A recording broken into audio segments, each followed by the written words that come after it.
অমানসিক পরিশ্রম করতে হবে, অমানসিক পরিশ্রম।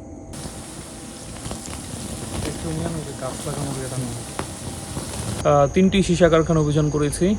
দুটি ছিল ভাড়ারিয়াতে, আর একটি হচ্ছে আমাদের এখানে গাঙ্গুটিয়া ইউনিয়ন পরিষদে। তো আমরা ভাড়ারিয়াতে যে দুইটিতে গিয়েছি, ওখানে আসলে আমরা ওদের কার্যক্রম চলমান অবস্থায় দেখতে পাইনি। তো আমরা এখানে এসে দেখতে পেয়েছি যে এটা কার্যক্রম চলমান আছে।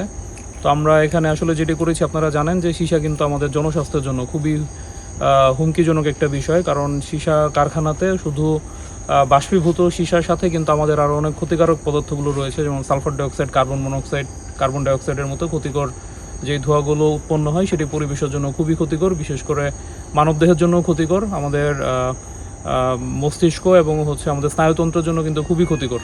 তো আমরা আসলে যেটি করেছি যে এখানে শুধু আমরা মোবাইল কোর্ট পরিচালনা করেছি সেটাই নয়, আমাদের সীসা যেমন হচ্ছে আমাদের পরিবেশের জন্য হুমকিজনক, মানব স্বাস্থ্যের জন্য হুমকিজনক, ঠিক এরই বিপরীত হিসাবে আমরা এখানে যেটি করেছি, আমরা এখানে বৃক্ষরোপণ করেছি, যাতে হচ্ছে ঠিক যেখানে আমাদের পরিবেশের জন্য ক্ষতিকর জিনিস উৎপন্ন হচ্ছিল, এখানে আমরা জীবন রক্ষাকারী গাছ লাগিয়ে দিয়েছি এবং ওনাদের নির্দেশ দেওয়া হয়েছে এই গাছগুলোতে ওনারাই কিন্তু যত্ন নেবে।